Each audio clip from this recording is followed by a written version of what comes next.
Welcome, everybody. Hey, thanks for being on the webinar tonight. It's going to be a blast. So glad you're here.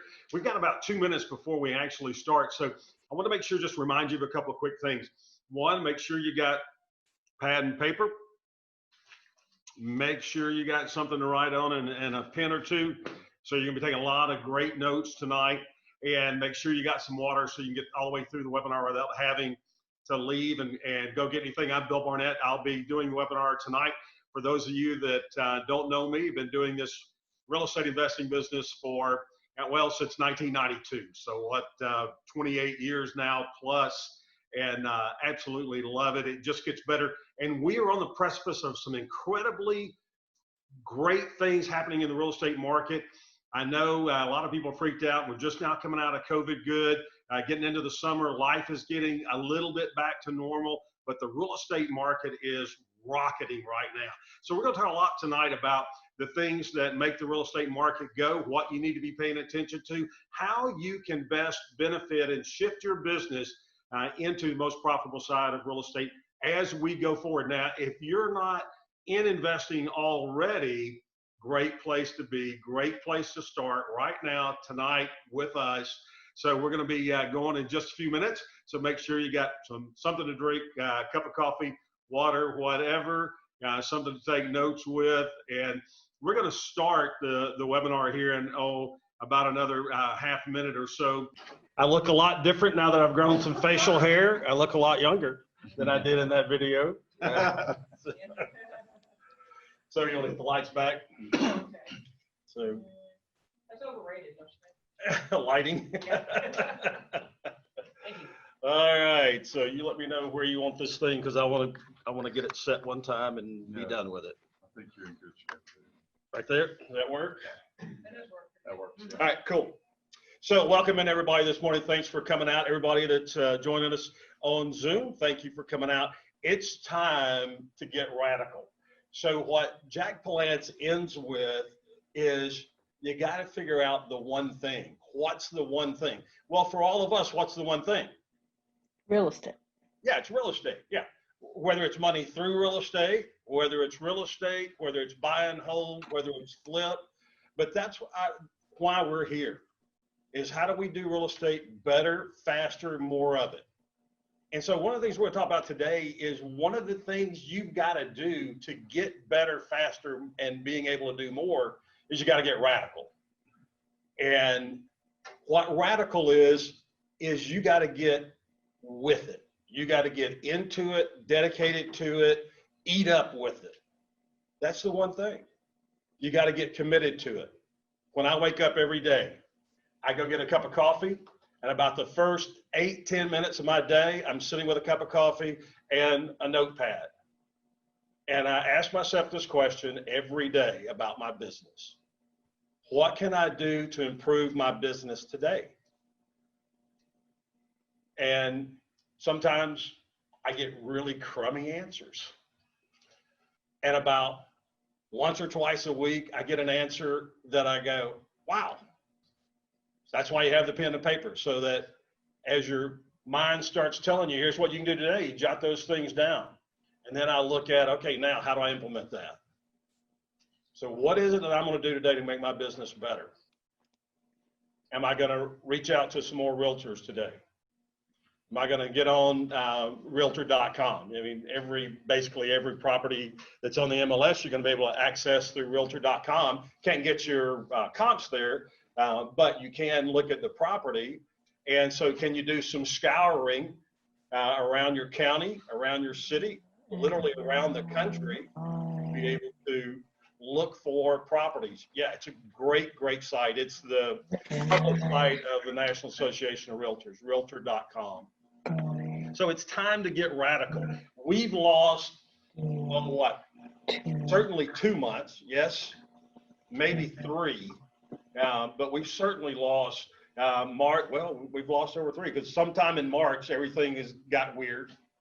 So we lost part of March, we lost all of April, we lost all of May, and things are getting back now.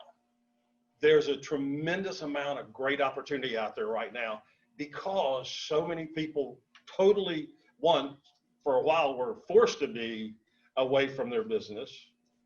That included us as investors. Now, one of the things that I had a couple people call me and they were like, well, you're not doing anything. I'm like, well, of course I am. And they're like, well, you're locked down. I'm like, no, I'm not. I'm essential. And if you go look at the government website, all of us as real estate investors are defined as essential. It doesn't say real estate investors. What it says is if you're involved in the producing, construction, or rehabilitation of property to help me, here's a phrase that I had not run across in quite a while in our country, to help remedy the housing shortage, you're considered essential. So what's rehabbing? It's getting property available either to sell or to rent. So if you're a buy and hold person, you're essential. If you're a flipper, you're essential. If you're a wholesaler, you're essential.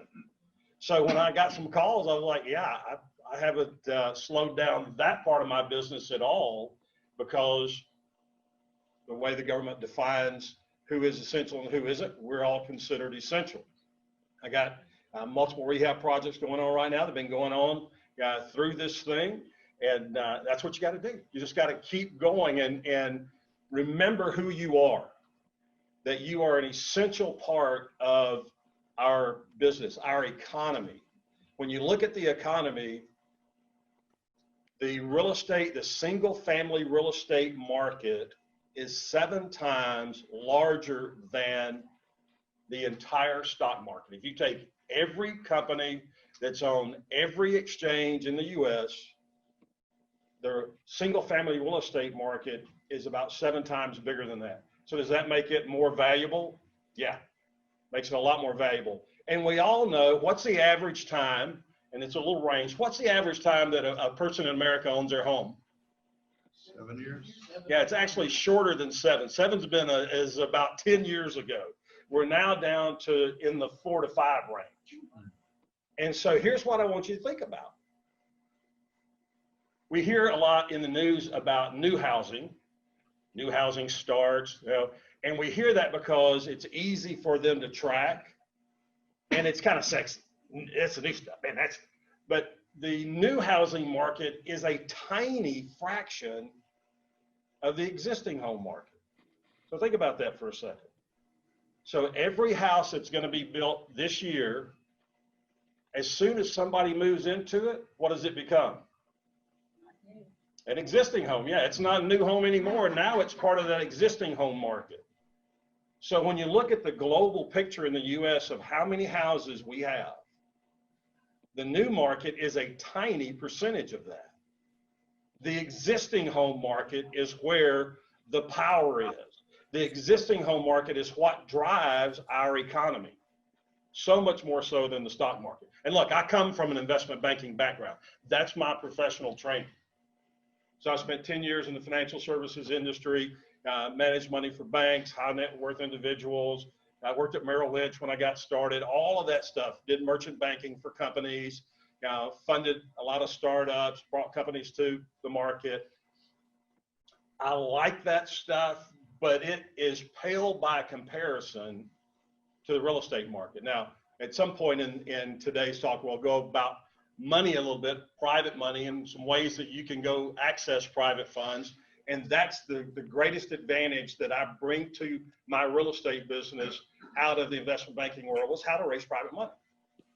Because I spent a lot of time doing that. That's what we did. We put companies together or took companies over or represented companies that needed $2, $5, $10 million worth of funding, and we'd go do that. And then we'd help them get into the marketplace and become a publicly traded company.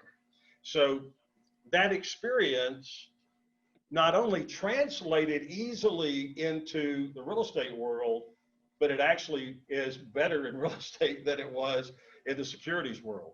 So you always got to have multiple ways. So it's great having our lender come up and talk about lending, and you got to have that. You got to have some good lenders on board.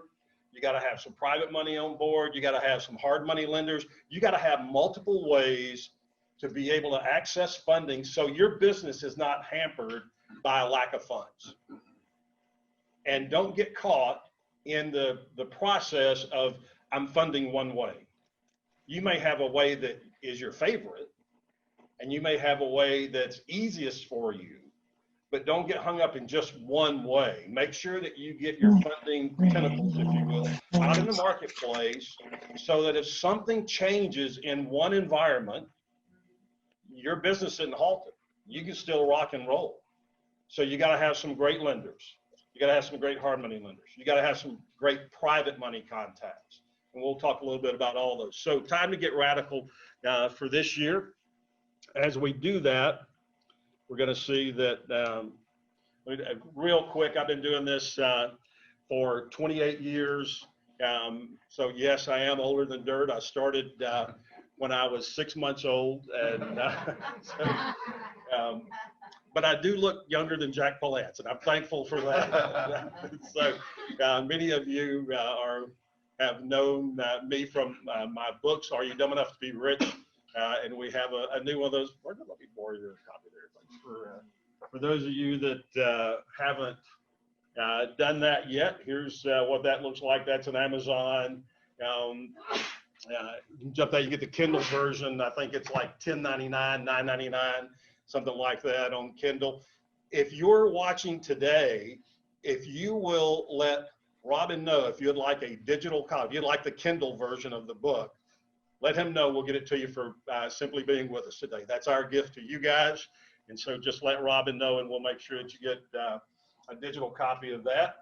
About 135,000 hard copies, or it's technically a paperback, but about 135,000 of the real physical books have been sold through the years. I've trained several thousand investors to help them get over the hump, to get them to a point where I'm not about you going to seminars, I'm about you going to closings. Now, do you have to have some information to be able to get there? Yeah. But you got to get to a point where you're pulling the trigger. And that's one of the things that I find a lot of times when I go around and talk to clubs. So we'll do it here. So people online, you guys can answer yourself there, everybody that's in the room. So how many of you have closed a deal in the last quarter? Let's go 6 months, since the last quarter is a little wonky. All right, so that's about half the room. How about last year? Okay, so that's the thing. Got to pull the trigger, right? You got to pull the trigger. Now, there are two basic reasons people don't pull the trigger.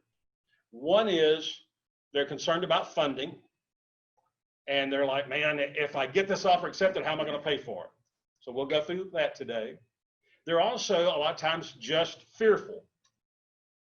Am I making a mistake? Now, they feel that way because they haven't been trained properly to understand their numbers.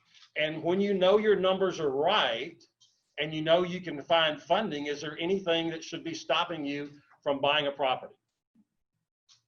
Because the property is going to tell you whether it's a deal or not.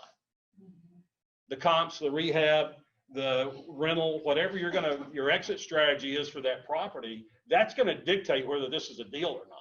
And not all properties are deals. And I go look at a lot of rehabs because I love rehab. I do both flip. My partner and I have about 160 rental units, and I do flips, and that money feeds the rental side of the business. So I love doing that. I like the fun part for me. I like the design. I like to go in and get a house that's just a mess. Now, in younger years, I bought a lot of houses that today I'd go, yeah, no, thank you. Just because a house can be done doesn't necessarily mean that that I need to be the one doing it. Sometimes I'm just going to say, I'm going to let somebody else gain years of experience on this property. And give you more years to know something. Absolutely. The longer you've been in and the more houses that you've looked at, the more offers that you made, the easier it is for you to say, hey, you know what? Yeah, this could be done, but I could take this same amount of time and effort and maybe do 2 houses over here because I'm not going through the craziness. We did a house down in the medical center that was built in 1917 in Fort Worth, 1917. So Was that a learning experience? Yeah. Now, the numbers, all said and done, great, wonderful deal. Terrific deal. And it took about 6 to 7 months longer than it should have, having to deal with the Historical Society. Because you would think their timeline is that of an oak tree. By the time the next ring gets on that tree, I'll have you an answer. Because it takes them forever for no reason, in my opinion. That's just me. So I don't do a lot of those. And I don't do a lot of those because I basically look at it and go, don't need the frustration. You know, we're blessed here in the DFW market. This is a new market. Most of the housing in DFW, I mean, the overwhelming majority was built after World War II. So you start looking in the 50s is really where we started hitting the housing explosion. Those houses I'll do all day long. I got 2 of them in the 50s right now that I'm rehabbing. Love them. I got one in the 40s. I kind of love it. But you start looking at the builds. So 50s, 60s, tons, 70s, tons of properties. And those are easy properties because there's just not that much that can be weird with them.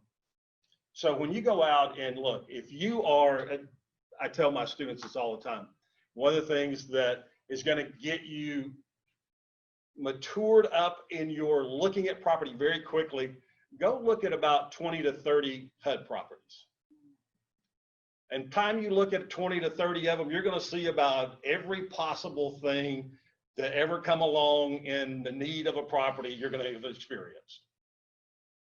And so that's a good thing to do for anybody around the country because you're going to see all different types of properties that are going to fall other than they're ultra high end. And unless you're an experienced investor, you don't want to play in the ultra high end because you try to jump up. The numbers are real sexy. I'm going to tell you that. They're just like, oh yeah. But if you don't understand that game, it will eat your lunch in a heartbeat. Okay. So stay where the bulk of the property is, the bulk of the activity. Know what the sweet spot in your market is. So here's how I determine sweet spot. Then we'll get into our slides some more. Any realtor can tell you for the market you're looking at what the median price is for the property, for that area, what the median price. And look, there's 500 median prices in the Dallas-Fort Worth area. So you get down into the area, the subdivisions, you want to look at what's the median price for that. I look at 20% either side of that number. That's my sweet spot. I know that if I'm in this particular subdivision, this particular area of town, and I know what the median price is, and I'm hanging 20% either side of that number, that's a fast moving property for that particular part of the market. And if I'm trying to do volume, that's where I want to be, right? Okay. It's not a complicated business. And as you get better at it, you'll squeeze that down to about 10%. But when you get started, 20% either side of median is excellent. And then the better you get, you'll start tightening that up. Just like on your rehab budgets, we teach how to do rehabs. We're going to teach you how to budget, and we're going to have a fat contingency in there so that when you make mistakes, it's accounted for. But as you get better, that contingency shrinks, okay? And your number gets finer and finer. All right, so several thousand investors through the years to get over the hump, because that's what we all have to do is we have to get over the hump. This is, Vernon and I were talking about this yesterday. I'm having a discussion right now with my publisher. We may be changing the title. We've been building everything around over the hump, but we may be changing the title back to Are You Dumb Enough to Be Rich Now? So we've done some testing, and that's which we suggest you do. And so it may have a different look to it by the time it hits the shelves. So you have to understand what it is about your business that motivates you. Everybody's seen the jacket. Okay, it's going away. Gotta be flexible in this business, right? That's right. That's right. So what's that old? There used to be an old commercials. Never let them see you sweat. So you were about to. So this is my why. I got 3 boys. Now they don't look like that now, but I wanted you to see them so you can get an idea of what they look like now. So the taller one is now 18. This is about a year old. This picture, he's 18 now, be going to UTA this fall, and then transferring down to University of Texas. I tried to raise him right, but he decided to go there anyway. So he's going to go down to UT after his freshman year. And then this is my little athlete on the other side who is now taller than his brother. And then I have a 28-year-old also. I told you I was older than dirt. And he lives in Tulsa. So Trey, George William Barnett III, lives in Tulsa. So everything we're going to talk about today is real life experience from my business. If I start telling you something that is from one of my students, somebody that I consult with, I'm going to identify it as such. I'm going to say, hey, this wasn't me. This is somebody that I work with, and here's the deal. Everything else, if I don't specify that, it's my personal business, okay? So you've got to understand that whenever you're exposed to training, you got to make sure the people that you're exposed to, they're doing what they tell you. Because if they don't, then you're the one that's taking the risk, right? So I'm an active investor. This is how everything I do, other than coach a little youth baseball, is real estate in some form or another. I'm eat up with it. And many of you know I did 7 years on the radio with Real Estate Now with Bill Barnett. Those have now all shifted to where I do podcasts. I do 2 podcasts a week. One called the Investor Guys podcast with my partner, Kevin Mills. He and I do deals together. We do podcasts together. We, of course, have our own separate businesses as well. But that's the investorguyspodcast.com. You can pick that up on iTunes, Spotify, all those podcast places. And the other one is Real Estate Now with Bill Barnett. So we just took the radio show and after 7 years, switched it over to podcast. It's significantly cheaper, I might add. So you got to think about what is your personal money zone? What's your personal money zone? How much money are you comfortable making? Now, this is a serious question that you need to think about, because the flippant answer is, oh yeah, whatever, $1 million a year, $10 million a year, that's not a real answer. A real answer is sitting down and going, okay, if I want to make $1 million a year, how much is that per month? So you got to be pumping over 80 grand a month. Okay, if you haven't done a deal yet, is that an unrealistic transition? It is. Okay. If you haven't done a deal yet, can you look at how do I get to where if I'm doing flips, maybe I do a flip here in the next quarter? Would that be a viable, good, solid goal? Yeah. So then after you do that, you go, okay, now for the quarter after that, can I do one in 2 or 3 weeks less time? And so we ramp this thing up. When I teach students and people I consult with how to look at property, the first property that we go see together, Vernon's about to experience this, first property we go see together, we're going to be in it about 30 minutes. Do you think when I go look at property, I look at it for 30 minutes? No. I look at it for 6-7 minutes, and that's unless it's got something really incredibly good or really incredibly bad. Then it might be 8 or 9. Do I take pictures? No. The only time I'm taking a picture is if there's something incredibly good or incredibly bad. If it's an average, just run-of-the-mill deal, and all it needs, if it needs gutting, that's not something particularly bad. I'm doing a house right now that when I bought it, it had a koi pond in the family room. And I was like, I've been doing this a long time. I've been in a whole lot of houses. First time I've seen a koi pond inside a house. It doesn't anymore, but it did when I bought it. So you look at it and go, okay, hey, I've got to figure out. That was something I took a picture of, by the way. I should have had it in the slides here. So you get this money concept going. Now, here's how you look at this, in my opinion. What's the most money I've ever made? Now, from that, what would be a significant step up? 20, 25%, 30%? And is that a number, if you're adding a new stream of income, that should be a very realistic number to hit? So let's do easy math. If 100,000 was my answer there, and I'm looking at this year bumping my income to 130, how many deals is that? If I'm flipping property, how many deals is that? That's one deal, okay? And 30 grand, you can hit in this market falling off a log. Okay, so that means I'd have to learn how to do one deal this year to bump my income 30%.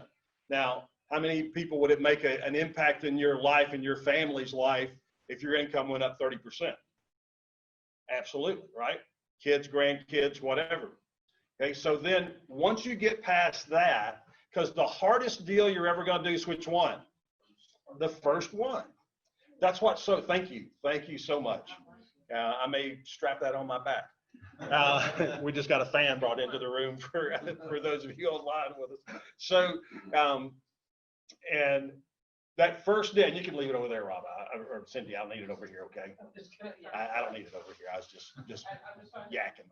So that first one is the hardest because you're unsure, you're lacking that confidence. So if you're working with somebody that's done hundreds and been involved in thousands of deals, does that change?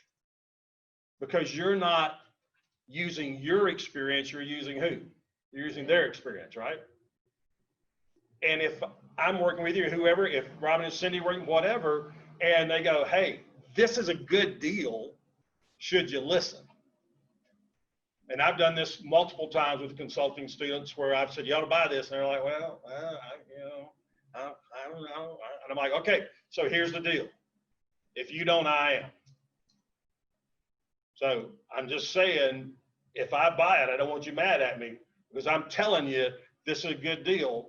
But if you don't, we're putting the offer in on it today. It's either going to have your name on it or my name on it. But an offer's going in on this property today. And I'm good either way. I'm actually more profitable if you say no, but I'd rather you do the deal. So does that change things? Yeah.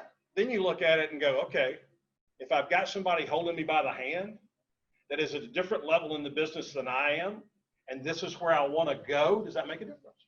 Yeah, that's what I'm looking at. How do I get there?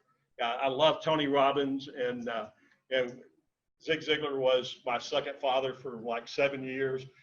Anybody that you've ever looked at, listened to, studied, read, Napoleon Hill, it's the first time I was exposed to modeling.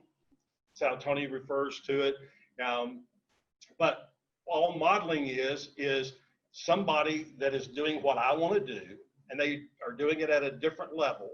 And you look at them and go, okay, so what are they doing that I'm not doing? And how do I change my business to get to where I'm doing the things that they're doing? Now, just like Robin and Cindy, there are a lot of us that are incredibly blessed in this business. And I would have never thought ever in my life until I started doing it that I would ever be a teacher, that I would ever be a speaker. Didn't have any interest in that whatsoever. Mark Victor Hansen, who is the co-author of all the Chicken Soup for the Soul books, I've known Mark since 1978.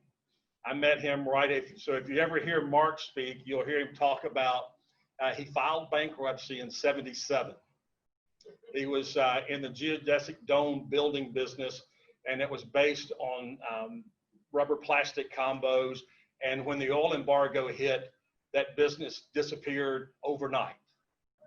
And he went kaput, bam. Obviously has recovered from that incredibly nicely. By the way, has about 200 rental units around the country. But Mark's been my big brother business for many, many, many years, well, since '78. And one of the things he talks about with his bankruptcies, he goes, I said, Mark, how did you handle that? He goes, man, I slept like a baby through all that. I was like, really? He goes, yeah, I woke up about every 2 hours crying. But Mark has done incredibly well with the Chicken Soup books, with real estate, but it's all modeling. It's finding who does what I want to do at a different level, and then do I resonate with them? Because there are a lot of great real estate trainers. You're going to resonate with some, you're not going to resonate with others, and that's okay. We're all different, okay? And people that you resonate with and identify with and connect with, those are the people that you want to be modeling. So first criteria in finding out which way you're going to go is somebody that's at that different level, doing the type of business that I want to do. Like I have an incredible friend, Sharif Medawar. He and I were speaking partners for a couple of years, love him to death, just an amazing human being. Sharif does nothing but commercial, and he does a lot of retail space, and I'm not interested in that. Just that has no appeal to me at all. And he crushes it. But you know, you can't do everything. So you want to find the pieces of the business that you identify with that are meaningful to you. And if they are, then that's where you want to focus. And you be careful with the shiny penny theory. And the shiny penny theory is that every time you turn around, look, I catch myself doing it. I'll go hear a great speaker, heard one this week. Hopped online like every good entrepreneur. I reached in, got out my credit card, and bought a mobile home. I've owned 2 mobile home parks. But I was on a webinar, listened to a lady talk about flipping mobile homes, and I was like, man, yeah. So I pulled up my good credit card out, or my credit card like a good entrepreneur, and spent some money to get better. But you can't do everything, right? I don't own any self-storage units. I'm not likely to. Why? Because I just don't have the time. I've got a good process that works. Got about 160 rentals. I would like to have about 250. When I go, my goal for my boys is when I die, I want them to be able to have at least 100 units each that I'm able to leave them. Set up in trust so that I don't have to worry about their future. And look, they're not interested in real estate. My youngest one might be. My oldest was until he got out of high school. I thought I had a partner when he was all the way up till he graduated from high school. And then that interest level cut off. So like, not his thing. Nothing you can do about that. My middle one, not his thing. Youngest one, some interest, we'll see how it goes.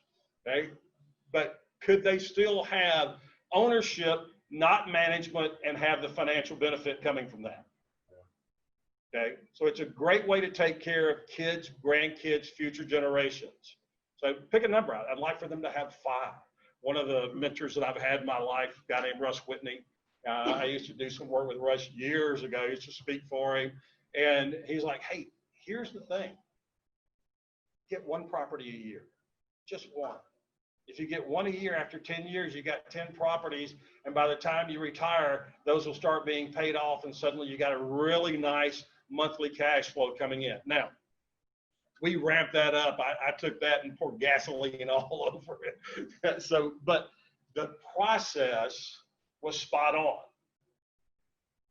I like big money. That's what I like about flips. I like getting big fat checks. I get tickled with that. But you also have to have regular income coming in, right? So these two, it depends on what your cash flow needs are at the moment as to which side of the business you're focusing on. But you should not rule out one just to do the other. They work complementary, hand in hand. So one of the things when I'm working with consulting clients is we get them started doing a flip or 2 so they have some cash to now go buy duplexes, quads, trips, small apartment buildings, to get started on buy and hold. We're about to get into another season of seller financing. You can bet that's going to happen. So we're going to have to get radical to do that because it is a great piece of the business. So here's a question. If there were a way for you to explode through your money comfort zone, how many of you would want to know that? Good. And I hope everybody online was like, yep, that's me. So here's the thing. If I'm going to go through my comfort zone, then I have to have mentor. I have to have a consultant. I have to have a fear fighter. I have to have somebody that empowers me. Can that all be one person? Certainly.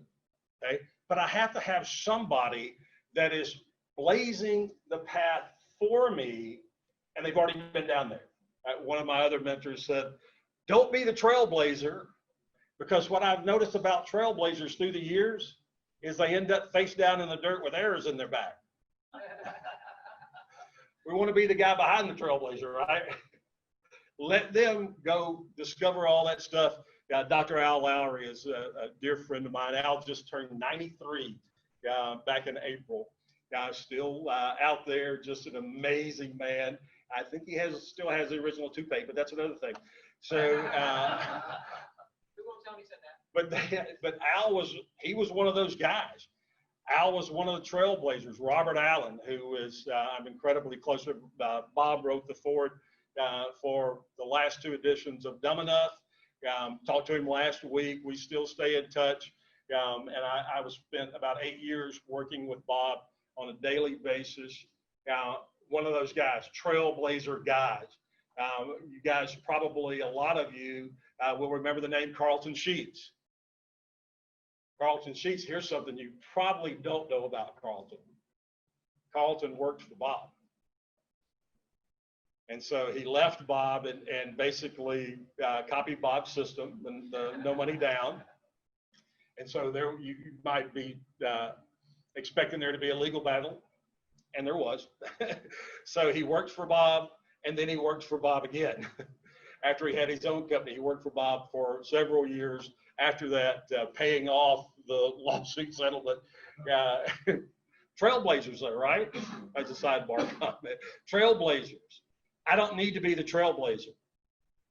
I don't need to be the guy that discovers the path.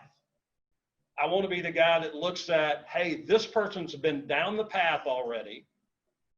If there are any snakes or alligators. So the guy sent me a private message this week, a buddy of mine down in Houston. And he was walking, I don't know where he was. I hadn't found that out yet, but he's walking out in the woods. It's a clear path. I mean, it's not like exploring. It's just a path. And he's walking on it, and he rounds the path. He said, you're not going to believe this. Watch. And he rounds this path. And there's an alligator in the path. And it is a large alligator. And I'm like, dude, you're insane. I don't want to find alligators on my path. I want all the alligators on my real estate path to have been cleared out by those that have come before and that I'm modeling, so that I know the path is safe for me. And I'm going to tell you, I got enough scars for all of us in this room and everybody that's online as well. So you got to have somebody that you can trust that's been down this path before to be able to get you to explode through your money comfort zone. To do that, you have to make radical changes. We've all been around enough to hear, we've got a couple guys in here, maybe not, but I bet you guys have heard this as well. And it's an old Chinese proverb. And that is, if you don't change what you're doing, you're going to get what you have. And that's, I'm sure I butchered it pretty good, but you get the idea, right? On one of the things in our company is change your habits, change your life. I've got to do something different if I want to be in a different place than I am right now. And all of us experience that. I experience that in my business, in my personal life. I make changes all the time. Tony was one of the guys that really helped me understand many years ago when he was, Tony's a little bit younger than me, not much, which shocks me, but not much, about 4 years younger than me. But when he was really bursting onto the scene, got me to understand that change is instantaneous. Change is the decision. If I'm going to decide to do something different because I want to be in a different spot, then change is what makes that happen. And that change happens the instant I make the decision. Probably all of us at some point in my life, I know I have many times. You decided you were going to do something, but you had no earthly concept of how in the world you were going to pay for it. Anybody other than me ever been in that position? Yeah, but you made the decision. I don't know. Bob Allen, one of the great things that Bob taught me was say yes to the opportunity, clean the mess up later. And that's what that experience is when I'm going to do this. Well, how are you going to, I don't know how I'm going to do it. I'm going to do it. One of the decisions I made years and years ago was that at some point in my life, I'm going to have an opportunity to get involved with a race team. Now, at the time I set that out as one of my goals, I was thinking NASCAR. I grew up around NASCAR. And so I was thinking NASCAR and did not know how in the world that was going to happen. I just made the decision that it was going to happen because I go to a lot of races. And as I go and I meet people, I get in the pits and stuff, I keep telling, hey, if you ever need any help with anything, let me know. I'm your guy, you know. And years and years and years went by that nobody said, sure. You know, and the last thing, if you owned a race team that you'd want to do is have me pick a tool up. I'm not your guy for that. So I'm out at the ballpark in Arlington where I officed for 14 years. And I meet a guy, John Lopes, who was an attorney. He used to be on the Mavericks legal staff. He was the number 2 guy for the Mavericks legal team. John and I become friends over the course of a couple of years. We really get to know each other well. And out of the blue, a guy calls him from Arizona that he did not know, but called John and said, hey, I know a little bit about who you are. I want to fly down to Dallas and interview you for an opportunity. And so what he found out about John, before he came down, was John was a West Point grad. You think they teach pretty good skills of leadership at West Point? Yeah. He was in the Army Air Corps helicopter pilot. He flew a mission into Grenada when that thing happened. He was one of the helicopter guys in that, just an incredible guy, super leader. And so Steve Fisher comes down. Steve owned a commercial roofing company, did huge hotels, big commercial buildings, malls, that kind of stuff, truly commercial roofing. And he had 2 boys. His boys were in their early teens. He wanted to do something with them. He said, let's figure out something to do that we can do together that'd be fun. And they came up with the idea that they wanted to own a race team. And so he started looking around at what he was willing to spend. NASCAR quickly went out the window. But what was a viable deal was if he could find a partner, which he did, he could find a partner, IndyCar, which races the Indy 500. IndyCar would be something that would fit his budget for racing. There is no racing that's cheap. I'm just going to tell you that. And so found a partner. They agreed to move on it. Who are we going to have to do this thing? I learned about this guy who's an attorney, West Point grad, blah, blah, blah. He comes down, flies in, interviews John, and hires John. So John is now the manager of the race team. And he's putting this team together. And they've got a driver. And everybody's got years and years of really high, credible experience. Now, we're in the same office complex. We have lunch together regularly. So I'm hearing about this, and I go, John, you ever need anything, you got my phone number, so holler at me. Okay, what can you do? That could be a challenge, but you need somebody like to carry tires or water or something? I can do that. Yeah, okay, well, I didn't hear from him. Season starts. They have their first race. The only television time they got was at Homestead down in Orlando, Florida, at the Homestead racetrack. I'm watching the race, of course. I'm all into it. The only airtime they got was about 10 minutes left in the race when they wrecked. And they got about 30 seconds of airtime. That was it. So if you're sponsoring a race team, what do you care about? Airtime. The reason I'm putting money into it as a sponsor is I need my name out there. And so their sponsors were not happy.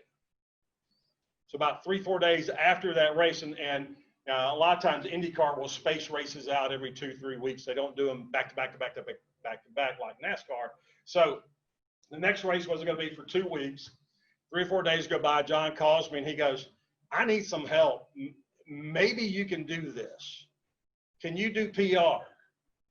I'm like, Johnny, I was born doing PR, brother.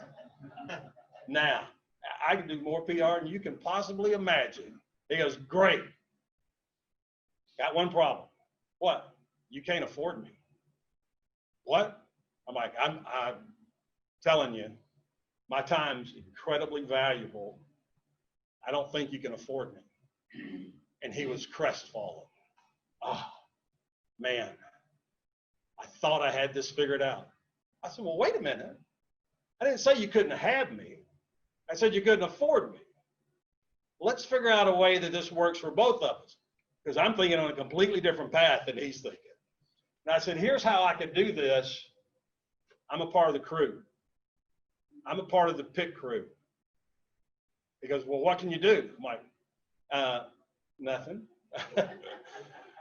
He said, well, let me talk to the owners and see. That's a pretty big hurdle to overcome, but let me see. And he calls me back the next day and he goes, hey, we got it figured out. I'm all ears. So you can be the sign guy. I'm like, great, what's the sign guy? Every race team, NASCAR, IndyCar, Formula One, has a guy that tells the car where to stop when it comes into the pits. That's the sign guy. He holds a sign out that says, stop here. I'm like, John, I can do that, brother. So I got to be a part of the 99 and 2000 race season, spent the entire season. Within about 4 or 5 races, I was pulling hoses for the front tire changers. I was also the guy responsible for replacing the nose if we had an accident. Unfortunately, we only had one, only had to do that once, but getting the nose over the wall and stuff. So I got 2 wonderful years, and then Robert Allen entered my life and made me an offer that I couldn't refuse. It crushed me to leave racing, but I spent 8 years with Bob that were just incredibly wonderful, speaking and made an obscene amount of money and fed my real estate business. Whatever you're doing feeds the machine. So if you decide I'm going to do it, something happens and you figure out how to get it done. If you have a commitment, then that will drive you. So I've already told you right now what my commitment is for my boys, and that has a 10-year timeline on it. And I want to make sure that they each have a solid rental portfolio when I'm gone, and I don't have to worry about that. Not only do I have to worry about them, I know their family will be taken care of. Okay? So you got to make radical changes if you're planning on doing something different than or having a different result than you have right now. Now, for those of you online, you see this. We're going to do some stuff. I'm going to draw a little bit, but you'll see what I'm talking about is the slide that you see here. This is the cycle of real estate. You have to know that changes are coming in the real estate market. It's hot right now. And it's going to be hot for a while, but it's been hot for a while. Go back to, for the Texas area, December of 2012 was when the market caught fire. Now, here's the reason that we know the cycle is coming. Did all of this happen in December? No. It started happening month after month after month after month, but this is when it showed its face to the public.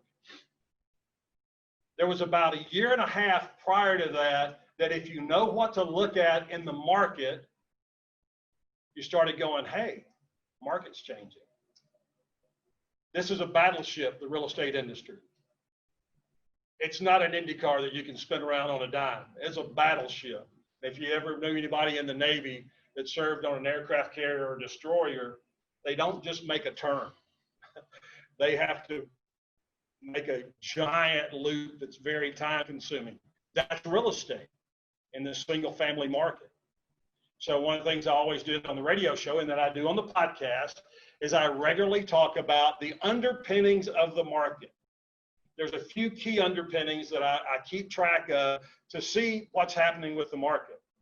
One of those, which has been changing now for 18 consecutive months, is we are creating more new foreclosures than we are selling existing foreclosures. Okay? Do I follow that? More houses being foreclosed than foreclosures being sold. Now, is anybody out there right now going, what? The market's great. It's red hot. What's this guy talking about? I'm talking about where the market is going so that you can be prepared for the change and it doesn't bother you. You simply adjust your business because the cycle is going to happen whether you're paying attention to it, whether you believe in it or not, it's going to happen.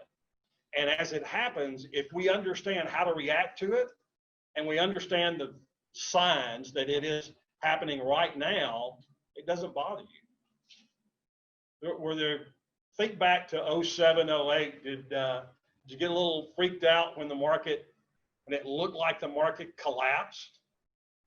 Well, there was about well over a year where on the radio show every week I'd go, hey, guess what happened this week?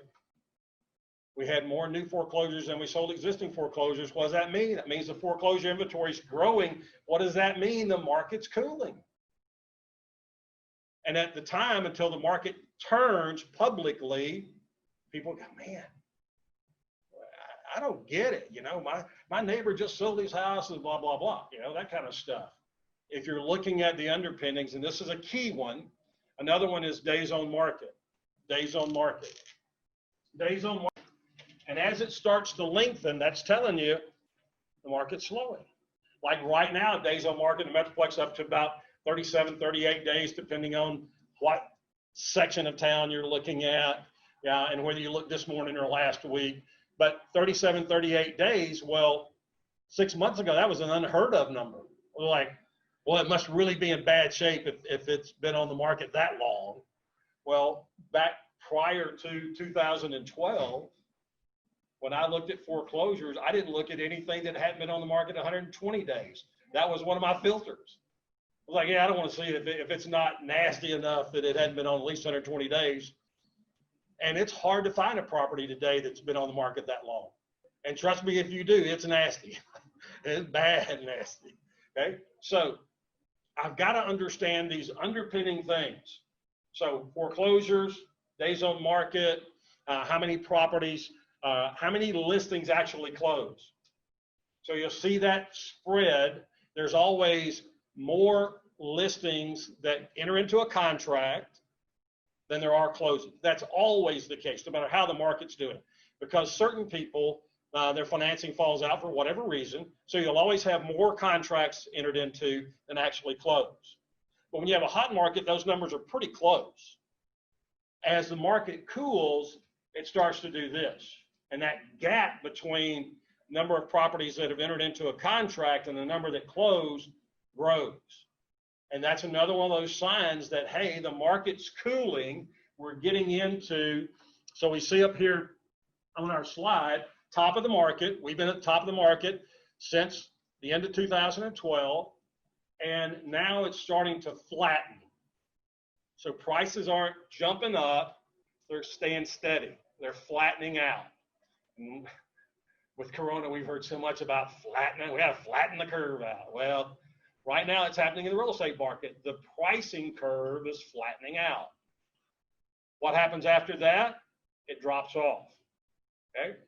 And typically it takes us about 18 to 24 months in this flattening process, which is right where we are right now.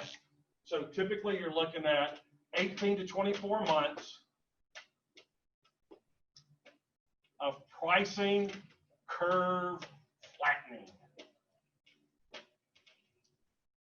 So the pricing curve has been going up, now it's flattening out.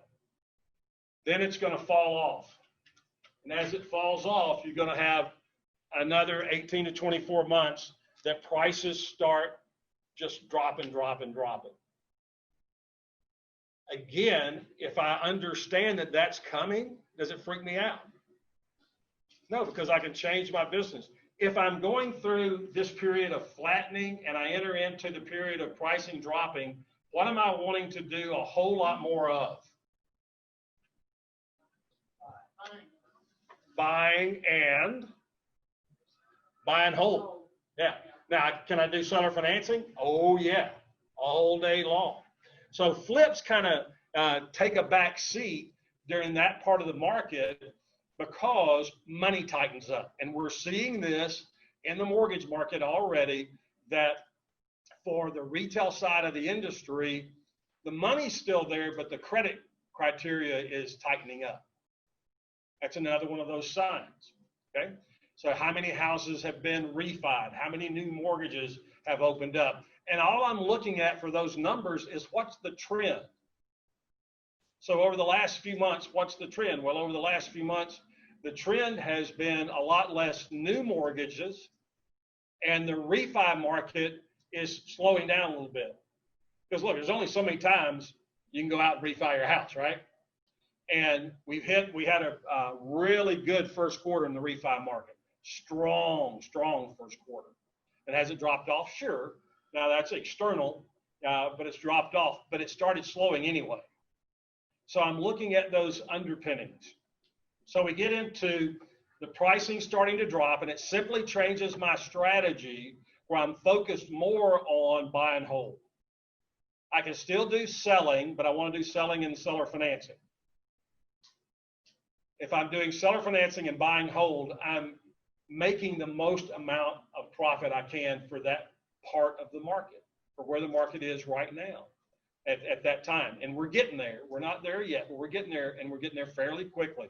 I think we're going to see a significant drop off in the marketplace about second quarter next year. Once we get past the election, doesn't matter who's running, by the way, they're never going to let that, an incumbent's never going to let that happen in an election year, unless they don't want to be reelected, you know. So once we get past the election, this is going to happen, doesn't matter who wins, okay? If the Democrat wins, it's probably going to happen faster, and it could be a little bit slower if Trump's reelected, but it's going to happen because you can do all kind of financial policies, but you cannot stop the market. The market will change. It has to catch its breath. That's all the downturn in the market is the market catching its breath. It's cooling off. If you're looking at the slide, it gets down toward the bottom where now we've dropped. Now we go through another flattening period where they stop dropping, but they're not raising. So it's just flattened out. Then it makes the turn back up. It has to go through that at the bottom where it's cooled off, prices have dropped, and it's stabilized. It has to hit that before it can get hot again. So back in the 90s, you'll remember this. I lived in Southern California at the time, lived in LA for like 7 years. And the real estate market crashed. Time magazine did a picture of front cover that had an outline of the state of California, and it had, I remember when everything had the circle and the line through it. And so you had the outline of the state of California, you had the big red circle with the line through it, and the headline was "Real Estate is Dead." And if you read the article, it was like, this is the greatest calamity that's ever happened. We're never going to come back, blah, blah, blah, blah, blah, blah, blah, blah, blah. Now, I wasn't in real estate yet. I was still a couple years away from getting into the business when this started. And it's like, wow, oh man. And what happened? Did it come back? Would you laugh if you could buy a property in Southern California within 20% of what those numbers were when it peaked back then? Of course you would.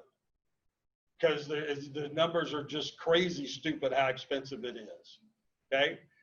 When I bought DFW Properties in 2010, the guy that I bought it from, so Michael, great guy. So we were same age. He introduces me to all the agents at DFW Properties. He said, look, I'm keeping this very, very quiet. They're not going to know until I introduce you. They don't know. His wife had gotten really sick. They don't know that we're getting out of the business. They don't know we're selling DFW Properties. So when I introduce them to you is when I'm going to tell them. I'm like, great. So we get up and Michael says, hey, we have meetings regularly. This one's a special meeting. I just wanted you guys to know, I'm 54. And there comes a time in a man's life when he starts to slow down and reprioritize. And that's what I've been doing. And I've decided to sell DFW Properties. And Bill Barnett has bought it. Bill Barnett. So there's these, all the agents are like, blank face. I get up and I go, hey, Bill Barnett, I'm 54 years old. Comes a time in a man's life when you figure out, got to kick it in the ass and get in another gear. That's now. So they all are just like, wow, okay. Woo-hoo. So when do you want to buy? Think about what was going on in 2010. Where was the real estate market? Toilet. When do you want to buy? When things are down. You wouldn't believe the number of friends I had that went, have you lost your mind? You're buying a brokerage firm in this market? I'm like, yeah, it's exactly what I want to buy. Just like houses, right? So as this market turns down, that's a much focus on buy and hold now. Okay, buy and hold. Okay, as that happens, you're going to want to do more and more and more of that to make your business go. So if you know the cycle, you don't have to be worried about what's going on in the market. And by the way, does this cycle happen a little bit different timing all over the country? Yeah, it'll happen nationally, but every market will be a little bit different as to when it starts and when it goes through. So you got to make sure that you understand the cycle and how do I adjust my business for that.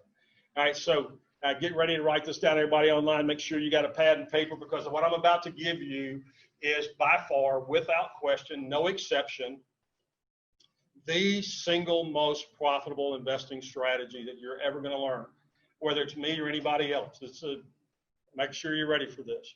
Okay, so I take it you've had time to get something. So you ready? All right. Here we go. Buy low, sell high. Now,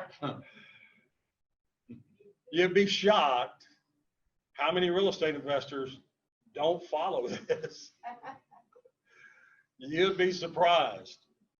The biggest hole and hurdle you have on any individual deal is overpaying on the front end. If I start off in a hole because I made a poor purchase decision on the price, one of the great things my dad taught me, you can sell anything if you buy it right.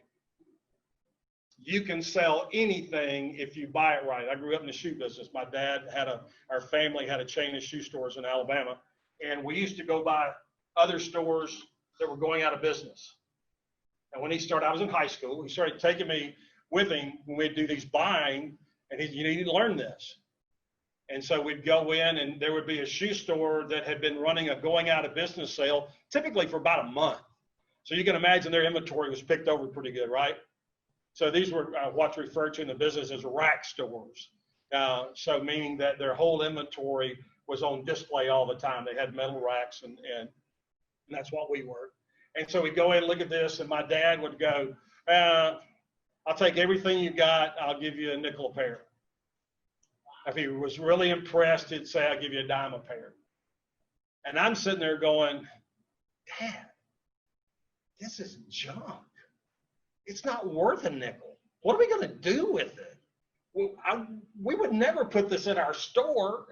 Like, just try to pay attention. Okay. So we would buy these, nickel, dime a pair, and then we'd get them back to our warehouse, and we would have these big boxes, and they were just thrown in. They weren't separated. They weren't sized. He was like, all right, now you got to go through all of them and pick out the shoes that you want in the store. And so I'd go through and maybe 10% of them would be stock that ended up on the shelves in our stores. But they might be on the shelf at $75 to $100 to $150 a pair that we paid a nickel for, or we paid a dime for. And I was like, all right, that's pretty cool. I get that. But there's not enough of these to make a difference. And he's like, yeah, just try to stay awake while we're doing this. And then he would go buy a double truck ad in the newspaper. So back when newspapers were a big deal. So we're talking 70s here. So a double truck means it's a 2-page. When you open it up, the whole thing was our ad. This weekend, we're running a sidewalk sale. Thousands of pairs of shoes, nothing over $1. There was nothing under $1, but nothing over $1. And we would put these big tables out, and we would separate them solely by men, women, and then we'd have a table for like each size, and we tried our best to keep a size to a table. They're just piled on there. And those were the weekends that our numbers went stupid crazy. People would come by 10, 15, 20 pair of shoes off the table. And so think about this. You bought 20 pair of shoes for $20. And guess what most of them did? Went into the store, and later Dad told me years later, he's like, I think they did it because they felt guilty. That they had bought all this for $20, and so they would go into the store and buy a pair or two retail. Because if you dollar cost average, were they in pretty good shape? Oh yeah. Look, I bought 22 pair of shoes for $100. And we made great money on the retail stuff, and he made great money. He's like, look, you don't get it yet. It's about what you pay for it on the front end. I tell you that story for real estate because it's all about making sure that you got the right number on the front end. If your number's correct going in, you're going to have multiple exit strategies. You're going to be able to make your profit. When do you make your money in real estate? When you buy it. You know, I'm not the first guy you heard that from, won't be the last. It's what you have to understand is, how do I establish the numbers? We'll teach you how to do that. We can't do that here because I've got, Robin said, look, I know this is going to be hard for you, but you've got to hold it to 4 hours. And so we're what, about an hour 15 in this. We got about maybe 20 minutes left on today, but you got to know how to buy it right. And you got to understand that if it doesn't fit, walk away. I don't care what it looks like. And you're going to find, look, I've been doing this a long time. One of the things I've learned is most of the properties, when I'm looking at them and I think, oh yeah, this is a deal, yeah, maybe half of them actually are. And properties I look at and go, nah, about half of them, yeah, because it's the numbers. It's the numbers. I don't care if it takes $60, $70, $100,000 to rehab it. That's a line item on the budget. And the numbers either work with your rehab budget or they don't. And if they don't, you walk away. And if they do, you don't walk away. Okay? So buy low, sell high. 3 things that are keeping you from success, not only for the remainder of this year, but for next year too. So how do we make this the next 12 months, the best 12 months that you've ever had in your business? I want you to think about this for just a minute. I want you to think about next summer. So it's June next summer. Maybe even we go forward to 4th of July next summer, and you're on vacation with your family. You're at the beach, you're in the mountains, you're on a cruise, you're wherever it is that you like to go. You're at the lake. I'm a beach guy. So for me, this is the Caribbean. So I'm on the beach, and I want you to think about what the past year was like. How incredible was this past 12 months? And if the past 12 months was the best 12 months you've ever had in your business, what would that look like? I've got to know what that looks like to be able to formulate a plan to get there. This is where most investors miss it completely. They get really hung up in the technique and they miss this, because this 6 inches right here is the shortest route between where you are and where you want to be. Anybody can learn this. Anybody. And the way I teach it, I guarantee you I could take a 5th grader and turn them into an accomplished investor, because it is a very straightforward, simple business. I didn't say it was easy. I said it's straightforward and it's simple. There's not a person in here, there's not a person online that mentally can't grasp this 100% inside out. Where the tough part comes is this: having the confidence in your knowledge to get out and pull the trigger. Having the confidence in your budgeting to know that the number you offered was the right number. To know that you're going to have a hiccup or two. Every deal you do is going to have a hiccup or two. Nobody can train you around that. Every time I go through a deal and it's gone perfectly smooth, the closer it gets to close on the sell side, the more gray hair I get. Because I know something, there's never been a deal that I thought I had one. I thought I had one that I was like, it was closing, and it was the day of the close. We're closing that afternoon, like lunchtime. We're closing like at 2 o'clock. I'm eating lunch and I'm sitting there going, I'm going to have to change something I say when I teach. This deal has been silky smooth. I've never had a deal like this. I mean, it's gone perfect, every single piece of it. And then my phone rang. And it was the buyer. And he was crying. I'm like, dude, you okay? He goes, no, I'm not going to be able to close. I'm like, okay, what's going on? I just got fired. And I said, look, dude, don't get freaked out. It's a house.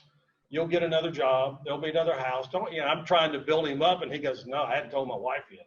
That's why I'm crying. I'm like, oh, can't help you there, brother. Yeah, you hold your hold there. So it's going to happen. It's going to happen. If you understand the market, you understand the steps, you don't get freaked out with it. Okay. So can you invest wisely in a hot market? Get yourself over the hump, because look, there's an art to getting over the hump. And getting over the hump is just a phrase. It's just a methodology. It's just a belief pattern of how do I get it done? That's all that is. For me, it's get over the hump. Okay.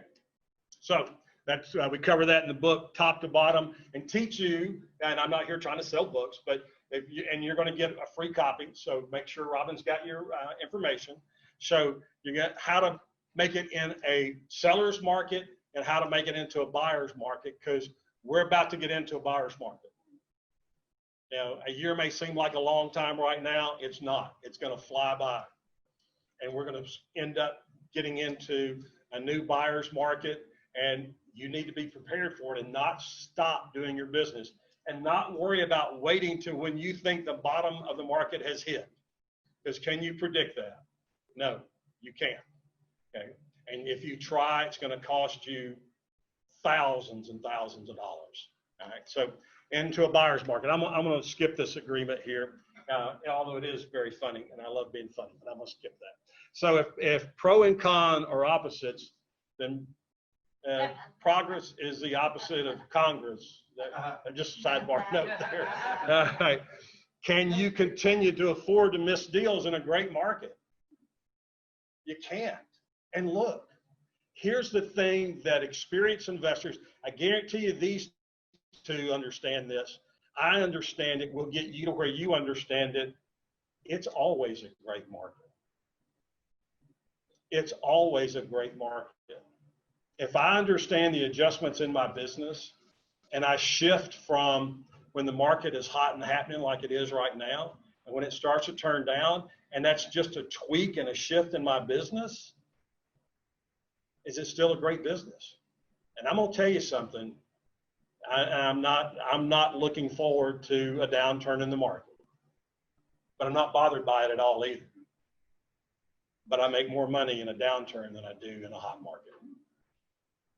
And I think if you talk to any investor that's been around for more than a cycle, and I've been through about 3 of these, you're going to find out. They're going to tell you, hey, I wouldn't wish this on the market. However, I make more money when the market's down than I do when it's up. So you got to get radical to get out of your comfort zone. You get like Bob. This is one of my buddies down in Orlando, Bob Richnew, and holding a nice little check there a couple of weeks after being into a training that I'll tell you about here in a minute, and got this nice letter from Bob. May 31st, picked up a $23,000 check on an assignment fee. Would you guys be okay with that? For an assignment fee? That's a wholesale deal, right? $23,000 check, and put $1,000 down on it. So they grossed $24,023 net. Is that okay? Yes, sir. Yeah. You know, if you're doing one of those a quarter, that's an extra $100,000 a year. Here's something that I want you to get over. Get through your noggin. I got to do 40, 50 deals. You know, no. Get over that. Ron LeGrand, another great mentor and friend of mine for many, many years. Ron and I were having dinner at the top of the Peachtree Plaza in Atlanta 20 years ago, probably. And we were talking about my business, and I was talking about how many deals I was going to do in this coming year. And he said, he refers to me as boy most of the time. He says, come here, boy. And we got up and we're walking like I thought we were leaving the restaurant. So the top of the Peachtree Plaza is the rotating kind of like it is at Reunion, all glass. And I'm like, wow, I don't know what I said, but apparently dinner's over. And we walk over to a window. And he goes, you see all those lights out there? It's night. You know, in Atlanta, just like Dallas, is just a sea of lights. I'm like, yeah. He goes, you need about 10 or 12 of those to say yes to you. Change your life. You don't need to be worried about trying to do a deal a week. You don't need to be worried about that. Now, I can teach you how to do that. I can't, and Ron could, but you got to take them where they are, right? And where he had to take me at that moment was, hey, look, get it through your head because you're overwhelmed. He didn't say this to me, but this is what was going on. You're overwhelmed with the prospect of, I got to do this to have a significant financial impact. No, you don't. Do you have to do 10 or 12? No, you don't. Yeah, you start with one, and then if you start your first year and you do 1 to 4 your first year and you're doing flips, is that going to be a huge impact? It is. Because once you get the first one done, it's a process of how do I do more faster, okay, without losing control of quality and profit. Okay, those are big asterisks, without losing control of quality or profit. All right, so that's my buddy Bob. So this is number 42 here. This is John Hollingsworth Jr. This was our race team. We ended up with 2 cars in the 500 both years that I was on the crew, but John was our primary driver in 1999, our first year. I learned something about real estate at the Indy 500. So I'm at the Indy 500, and we had actually ended up with 3 cars there, but our first 2 cars were running fast enough that they were going to qualify. So even back then, we were running about 235, 238 down the backstretch. And we're like, we got 2 guys in, and we had another guy, Mike Groff, incredible guy. Mike has a dubious record, an extremely successful IndyCar driver who has never won a race. He has more second place finishes than anybody in IndyCar history. And so we were like, man, we got Mike. He's driving our 3rd car. This is going to be incredible. And he couldn't get it up to speed. And we brought in a guy named Tony Bittenhausen. Bittenhausen, a very famous name in the IndyCar world. Tony used to drive for Roger Penske. He was a big-time driver. And he was up doing the Indy 500 one year, and it's 3 or 4 nights or a week before the race, and there's this dirt track where they go race these midgets, and he goes and decides that he's going to jump in and just have some fun. And he rolls his midget. And if midgets are open cockpit, just like IndyCar, his arm goes out of the car, mangles it up, and he's done. His career's over.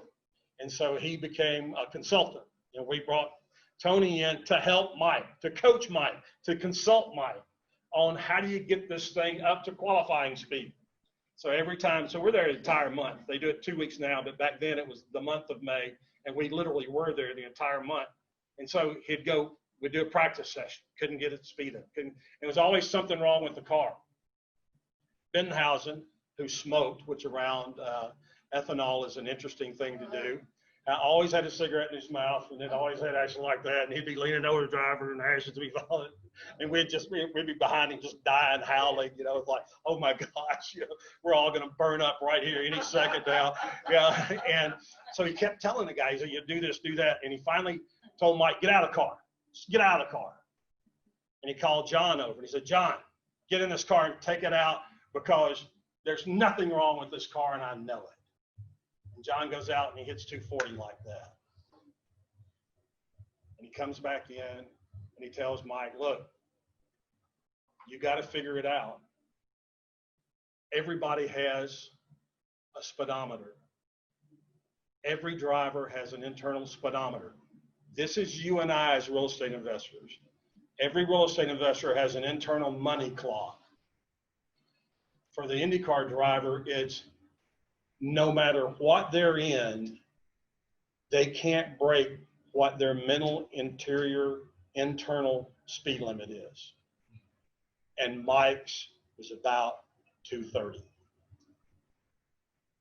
And he qualified as the last guy in the field, and Indy has this thing called bump day, and he got bumped by the very last possible driver by a 1/10 of a second, and he didn't get to run the Indy that year. But he couldn't get over. It wasn't the car. And that's what Benhausen wanted to show him. It's not the car. It's you. You can't go that fast. And if you can't go that fast, he literally said this to the guy. If you can't go that fast, there's plenty of people on George Boulevard out there that need their grass cut.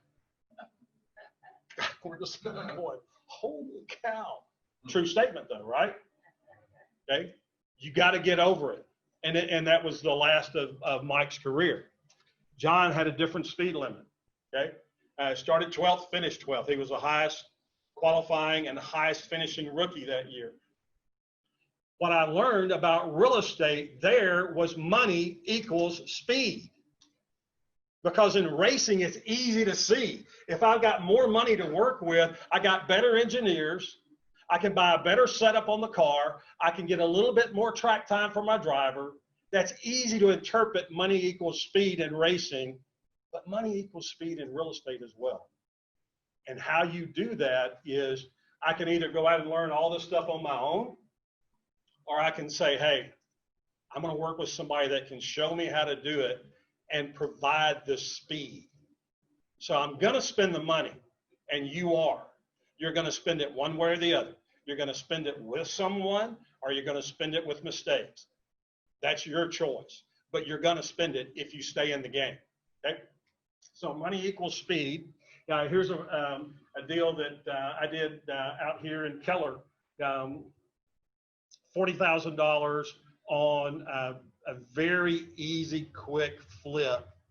When we go through training on 2 and 3 day stuff, we go through what the purchase process was, because that's when the money was made, right?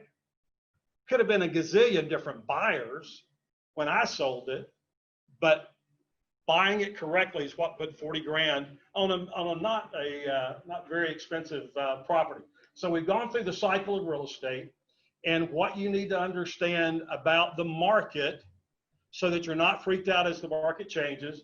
You understand now that money buys speed. It buys it in racing. It buys it in real estate. So I have permission to tell you about how to get radical real quick. We're going to take about 8 or 10 minutes here. Jot these dates down. June 27, 28. June 27, 28, 3 weeks from today.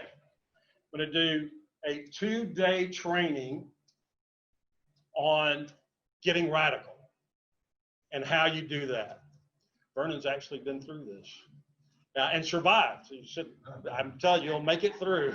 So, so in that, we're going to go through 12 hours of in-class cash creating content to get you radical. Because if you're not going to be able to make it happen, right? I sell that at $997, $997, and that covers 2 people, okay? So let's see what you get there. So in that, here is a couple of guys from Houston, Steve Anderson, that sent me this, he and Danny Voles. Training we received was applied to our recent deal. The advice, support, and course content you gave us helped us make a little bit over 26 grand on our last deal, which closed today. This is back in February. Closed today. This is pre-foreclosure house, and it took less than 2 months from purchase to sale. It was about as pretty a deal as you could do. Thanks again. With an extra 23 grand on a quick flip, hell. Sure. If I'm paying $997 and I learn how to go do 23 grand in a couple of months, is that a fair exchange? Yeah. Okay. 26 hours worth of video training. I went through last year and sat down some in studio and did 26 hours. And I brought in, there's about 3 guest speakers that I brought in, like my real estate attorney, to talk about LLCs and series LLCs and how you should be structured. And I brought in about 3 people like on different topics, but my real estate attorney, Jeff Morrison, was one of them. And I did 26 hours of video training, and basically just, I said, I'm gonna pour out every single thing I can think of about real estate into this training. And it came out to be 26 hours. And it is, I'm gonna tell you, it's impressive. That's included in the $997 is 26 hours plus a 2-day. Okay. So you can go back with that over and over and over and over and over again. As a bonus, I have my home study course. Now, what the home study course is a different 3-day training recorded live. Now, this is audio, but it's a different 3-day training. I sell that at $14.95. That's your bonus on the $997. Okay, so it's 3 full days. It's all the slides. It's all the notes, and it includes 357 pages of written manual support with it. So think about this. You're getting a 2-day live event. So that's a 9 to 5, 2 days. Then you're getting 26 hours of additional training on video. Now you're getting an extra 3-day on the home study course. So you got the 2-day event, which is $997 by itself. Then you've got the 26 hours, which is $14.95. Then you got the home study course, which is $14.95. So you're about $4 grand right now in value for that $997. That's a lot to it. Okay, that's just a recap there. So I got this from Terry Waltrip. Some of you may remember Terry when he's still, he's moved now, but he used to be the basketball coach at Texas Wesleyan. Great real estate investor, won a national championship. Now look, I don't care what level you're coaching at. When you have the ability to put together a national championship team, you got something special. And that dude's got something special. He's a terrific guy. So anyway, I got this nice letter from Terry. It worked out well thus far. They were very appreciative of saving what credit they have left and moving on with their life, because we teach you how to have a positive impact on somebody else. See, when we get into this thing, we're thinking about what's this going to do for me. When your business changes, is when you start thinking about what can I do for them. And then the first time you do a deal like this one, where this Terry got this, when you do a deal like this where it impacts somebody else in a very positive manner, and you weren't the only one that won. See, I don't like this winner-loser thing in real estate, not in business. In business, it better be win-win. okay? Because if it's not, you got a short-term business. And I've been around a while, and that's the thing we run on, is everybody's got to win, okay? So they were appreciative, saying what credit they had left. This is a foreclosure deal we put together. Really rewarding, at the same time, very much nerve-wracking. That's where holding the hand comes into play. Learning curve, dealing with all the attorneys, mortgage companies, et cetera, was so high.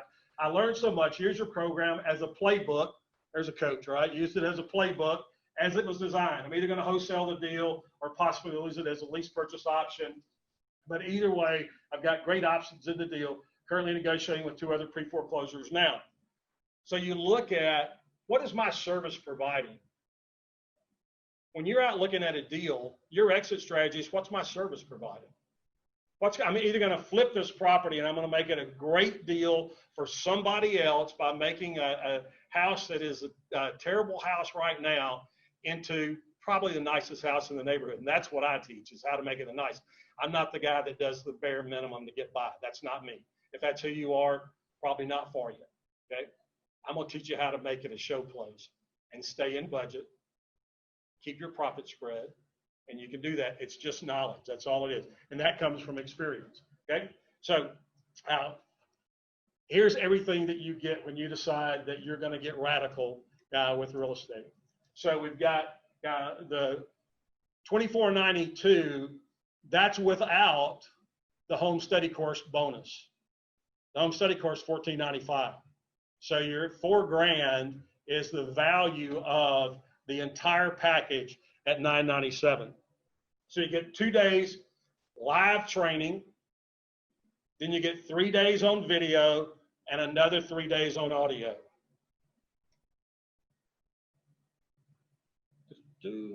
So here is, I told Robin, I said, I'm going to do something that is as irresistible as I can possibly make it. You get all of that. It's $199 a person if you're coming in single. It's $299 for a couple. That's I can't do any better than that. If you're serious about exploding your business for the remainder of the year, then figure out how you can be there.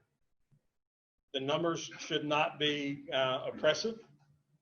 $199 for a single, $299 for a couple, and it's going to be a hoot. I promise you, you're going to have fun. Dick? Bill, where is this to? It's probably going to be in Arlington. I'm waiting on a confirmation back from the location that we've been using, which is not a hotel, but it has a fabulous meeting room in it. And we'll hold this will be no more than about 30. That's kind of, I like to keep it around 30, max 40, but around that range, because I like you guys to be able to do just what you did, to be able to raise your hand anytime through the course of the 2 days and go, hey, boom, here we go.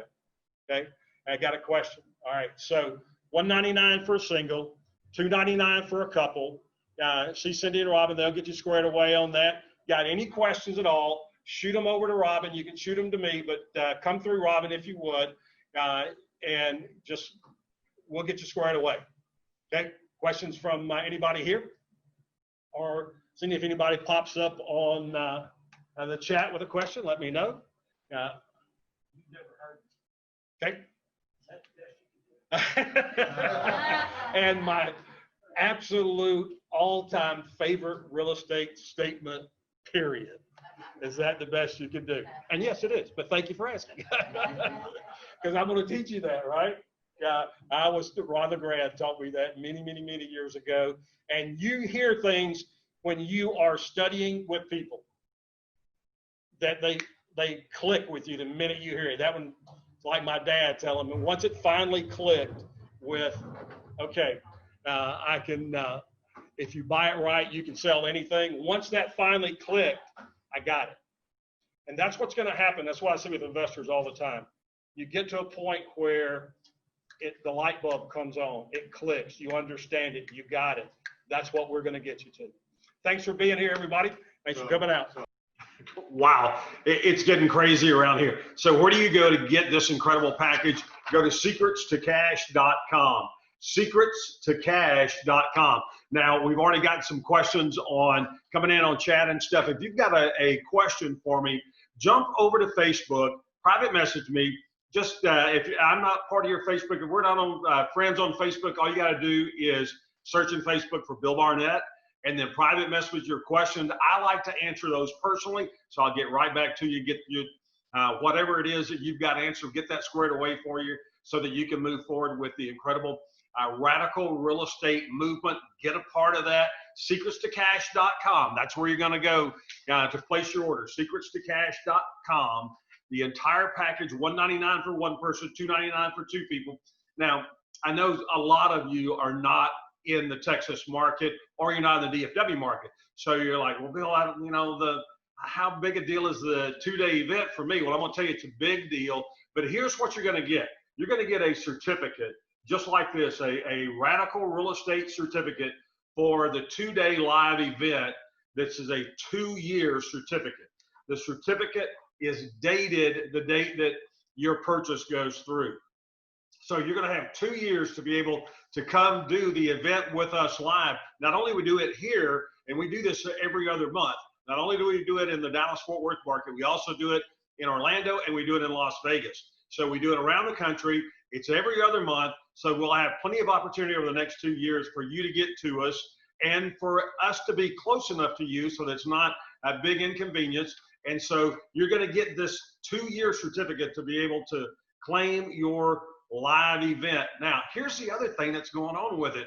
With everything that has happened because of COVID, then we started doing trainings on Zoom, just like you're looking at this now. So the June event, the end of June, the 27th and 28th, that event is going to be on Zoom as well. So if you're local, if you're in the Texas market and it's not too big of an inconvenience, come be with us live. I love having people live in the room with me. But we're also going to broadcast that. We'll do Zoom. We may or may not do Facebook Live, but we'll certainly do Zoom on it. You'll be able to see that. So not only are you going to get the entire 26-hour summit training, the 26 hours of video training called the summit, that is a $14.95 value. You're also going to get the $14.95 home study course, the Are You Dumb Enough to Be Rich Home Success System.